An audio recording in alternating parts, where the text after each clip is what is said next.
up, y'all? You already know your boy Menace, InternetSmarks, back in the building. Here with my Raw recap for this week. First of all, I just want to say get well soon to the King, man.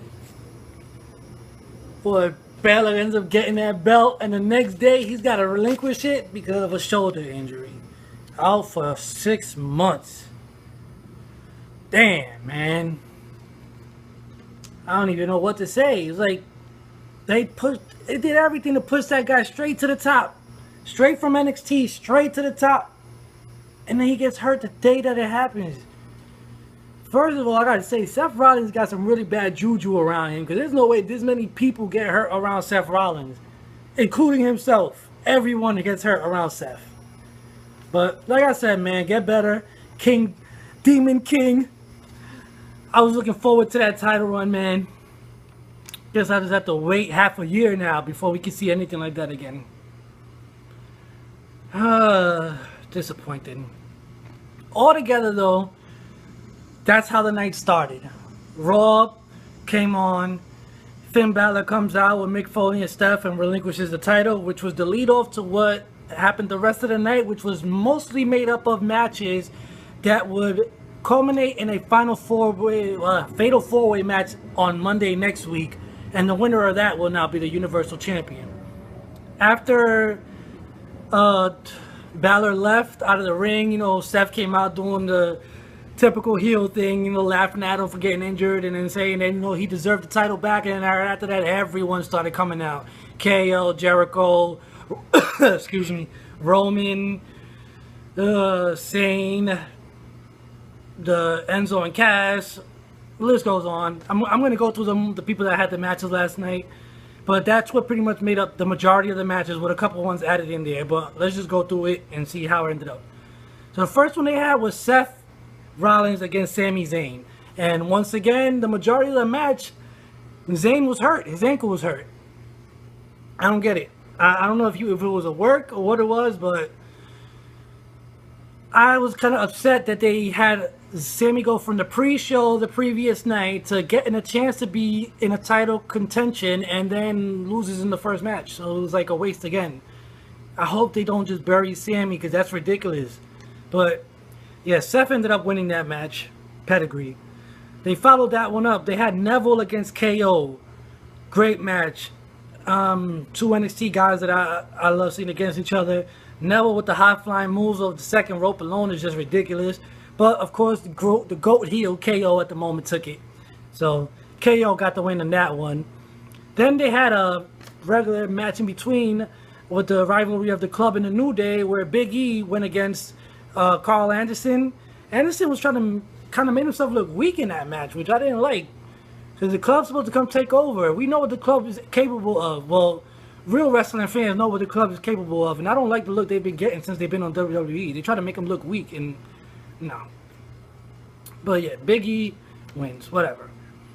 Then the people I don't know why are even still there, Titus O'Neil and Darren Young. Titus comes with the worst segment I've ever seen. That guy is horrible on the mic. So much stuttering, messing up words, all of that shit. I don't know what the hell was wrong with him. But he ends up calling out Darren, pretty much blaming Darren for the reason why he's never had success, even though he's his own reason why he's never had success. Then Bob Backlund ends up coming out, getting into a little scuffle with him. Bob Backlund almost chokes him out. He ends up attacking Bob Backlund. Then Darren comes out. He hits Darren with the, whatever the name of his move is. I forgot the name of his move. Revenge of the Titus. I don't know what the fuck. I don't care. Get rid of Titus. WWE, you've been suspending so many people. Fire him. He should have stayed on suspension when he left. No point. Followed that one up. They had Big Cass against Rusev. And this is the one that surprised me. I swore Rusev was going to come out with the win on this one and go on to the Fatal 4-Way match. But no. He let himself get counted out. And Big Cass takes the win. So Big Cass is actually in that Fatal 4-Way match. Who would have thought that? Not me. But looking forward to that one. Followed that up by the next exciting moment. Charlotte was out there saying now that Sasha's gone, she has no official challenge. And who do they pop out? Bayley, the much deserved, and going straight for the title, just like Finn. I'm just praying she don't get hurt, because this, oh my God, don't mean to jinx it, but the way that the injuries and the suspension's been going around, I'm scared right now. They're about to have no roster if this shit keeps going on. They followed that with Braun Strowman. Oh, sorry. Bayley ended up winning her match. She had a debut match against Dana Brooke. You know, prove yourself type of thing. She beat Dana.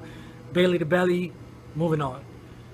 They had Braun Strowman against some gay dude. I don't even remember his name. All I remember is that the guy said something about he's there because he likes big sweaty men.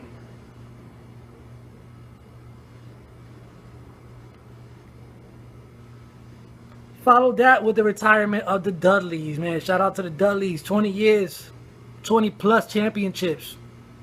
Man, I salute y'all. From my youth to my grown age, you've been around. That's crazy.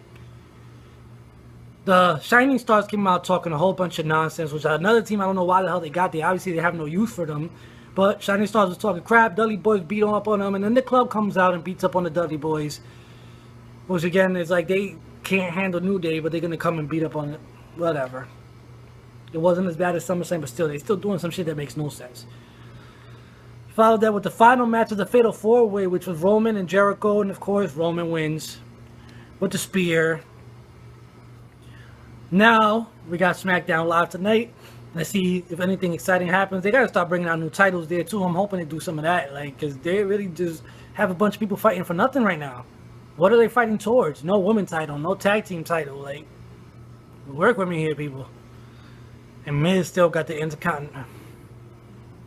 I'm gonna leave that though. SmackDown Live is not me. I'm gonna leave that to my bro. But you already know what time it is. Your boy Menace, InternetSmarks. We'll be back. Salute.